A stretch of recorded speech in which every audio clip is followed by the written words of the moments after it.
Hi, I'm Heather and welcome back to Cooking with Tachnas. Today I'm going to show you guys how to make one of my favorite sugar cookie recipes. It's a buttermilk sugar cookie.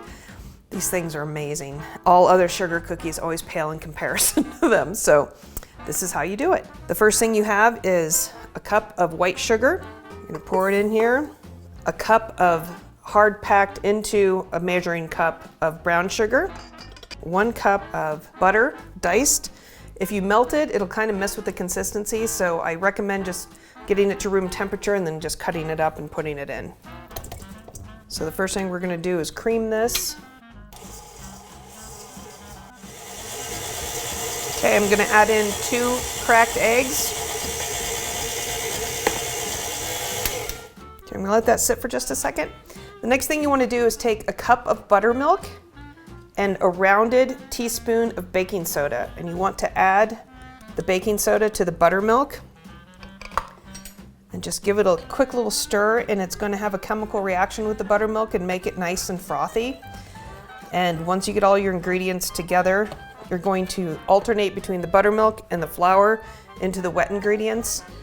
Now I'm going to put in some salt into my 4 cups of flour. This was a teaspoon of salt. And then I'm going to add a teaspoon of vanilla into the wet mix and stir that up some more. And we will be ready to mix it all in a minute.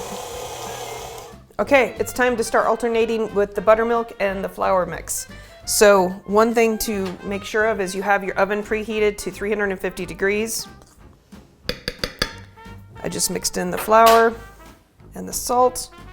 So I'm just going to dump in some of the flour mix and then a little bit of the buttermilk. All right, more flour.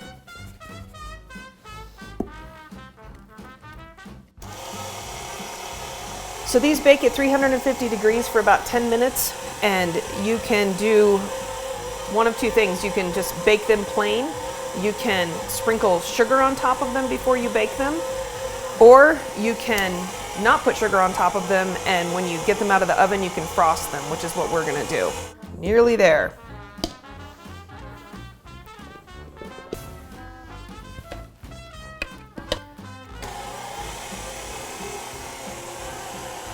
Because we live in Colorado, I always have to make a tester cookie first because the altitude can mess with how much the cookies rise.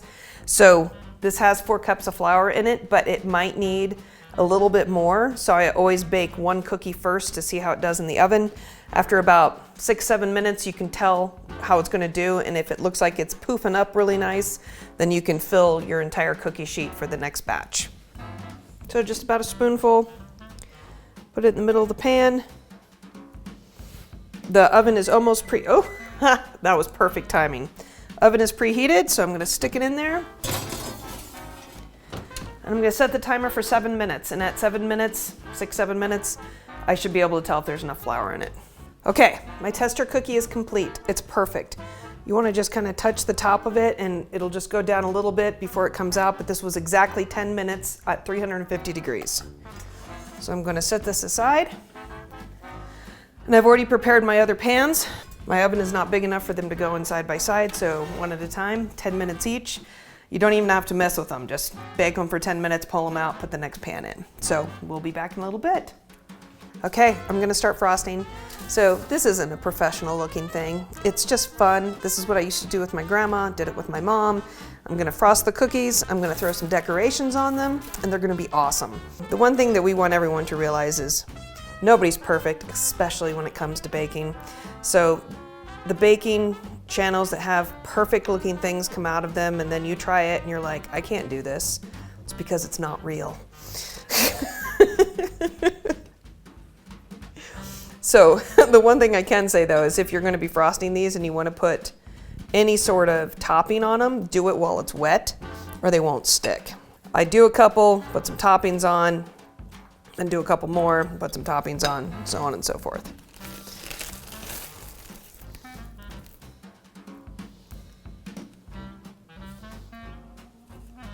And again, you know, if you're looking for perfection, especially doing something like this is the wrong channel to be watching. Oops, and they're sliding off. Oh my goodness, there they go. Okay. So anyway, thanks for watching. I hope you enjoy this recipe. They're really, really good. And you can frost them, not frost them, whatever you'd like to do. So thank you again. Have a great day. Be sure to ring that bell, be sure to ring that bell, and do something with your fingers. What is it? Ring that bell, and subscribe. Like, and ring. Be sure to subscribe, and ring that bell. Thanks.